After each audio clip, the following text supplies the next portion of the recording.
And we are live. So we realized that in the previous reading that we did today, the sound wasn't that good. And so we're coming back to you to read again today's chapter, so that you can hear all the beautiful gems that are stemming out of this chapter. We're going to be discussing and reading about debriefing and how the different methods to use in the debriefing session as part of the coaching, right, with the client in the client relationship. So my name is Mokoena, and I hope you enjoyed today's reading. Remember that you can find all of our previous readings on our YouTube channel. You'll find that link in today's description, right, of the video. And yeah, let me set my 10 minutes and start reading to you. Remember, you can also ask us any questions about leadership, coaching, and mentoring. Just email us at info@mufasacoaching.com for all of those wonderful inquiries. Okay, right. 10 minutes is set, and we're going to be reading from our wonderful book, Executive Coaching with Backbone and Heart, a systems approach to engaging leaders with their challenges. And this book was written by Mary Beth O'Neill. We are on chapter 8 of this book, phase 4 of the coaching methodology that she uses. And phase 4 is the debriefing part of the coaching session. Okay, right. So define a learning focus. Executives usually spend their work lives racing from activity to activity. They long to have time for reflection, but rarely take it due to the demands of the job.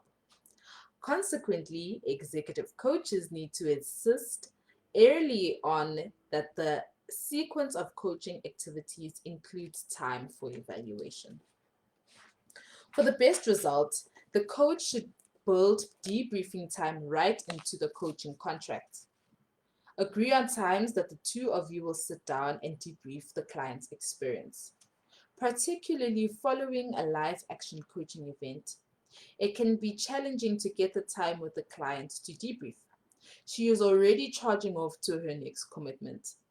To make it easier for her and me, I explain upfront that a debriefing event is a seamless part of the time commitment to live action coaching.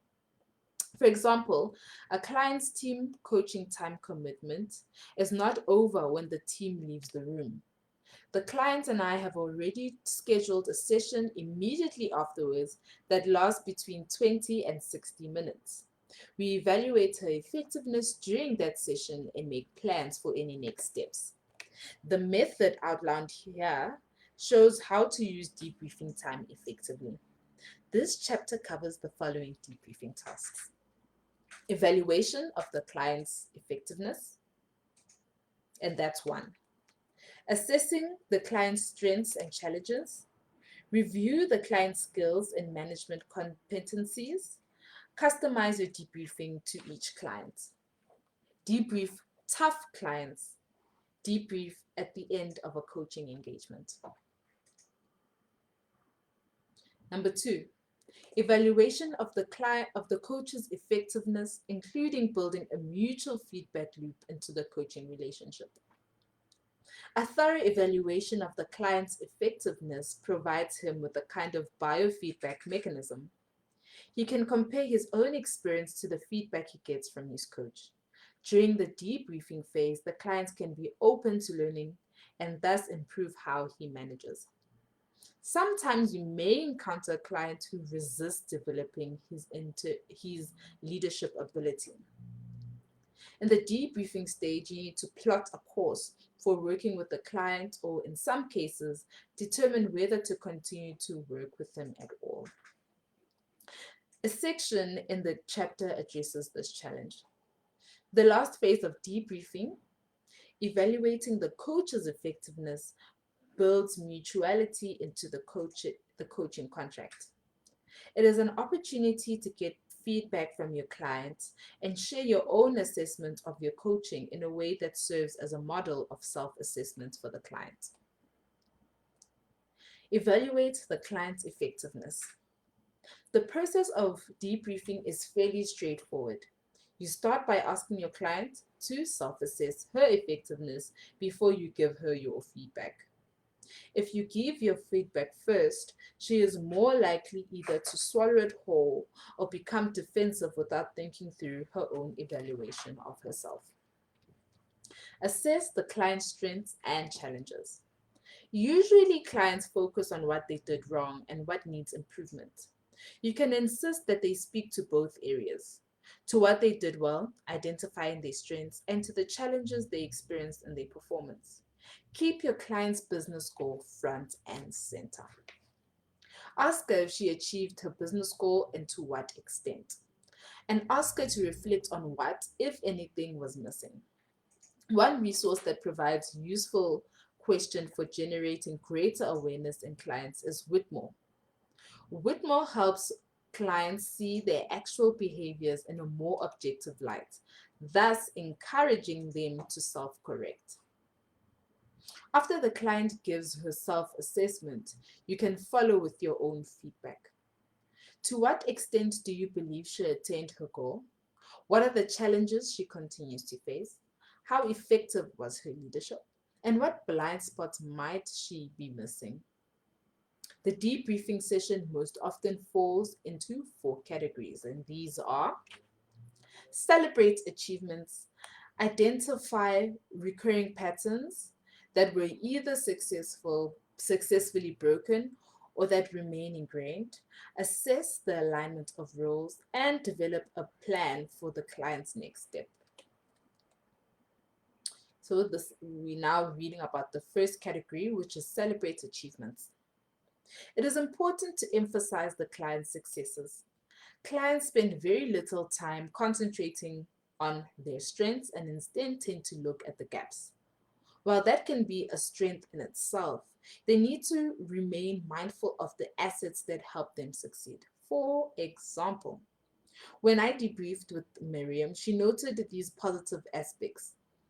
There were 2 ways she clearly defined her expectations of Sam, and she also induced Sam to commit to 2 specific action steps.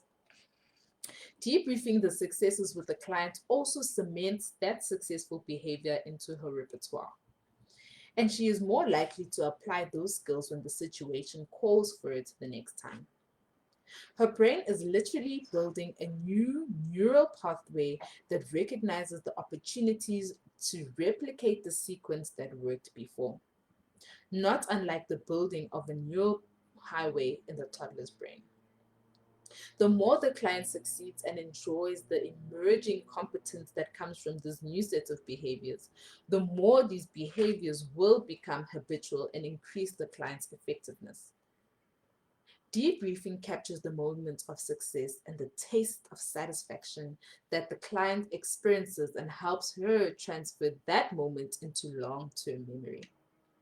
Your job as a coach is to ensure that these transferring and reinforcing opportunities happen so that the client benefits from the full arc of her learning.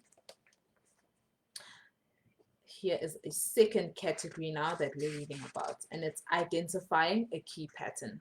And remember, these can be patterns that are ingrained or reoccurring patterns that have been successfully broken. Pattern recognition develops the client's ability to take a more objective look at himself in order to see the big picture and how he fits into it. Again, this activity is business focused. Rather than identifying all patterns that were played out in the situation, you encourage the client to identify one pattern that most affected his results. That's very nice. He may notice it right away and recognize where he repeated the same old pattern, or he may not see it at all and resist your description of it. The more he invests energy in ignoring his reactive patterns, the longer he will remain in them. A little "there I go again" view of his own defensiveness can help him move beyond it. Your ability to specifically describe his behavior and its subsequent consequences can help him to view himself more objectively. It helps if the client can develop a healthy dose of humor about his foibles. You can convey that all is not lost because he tripped and fell into the same hole. Your debriefing conversation can contain these questions. How can he put a neon sign around his pattern so he notices it earlier the next time? How can he detect his own internal clues more quickly? This develops a more neural stance towards internally ingrained positions. In a debriefing conversation, Miriam was able to see, feel, and articulate the difference in herself and in Sam's actions when she changed a habitual pattern with him. She was able to stop midstream, notice an opportunity to do something different, and self correct. This is a powerful skill for a leader to acquire.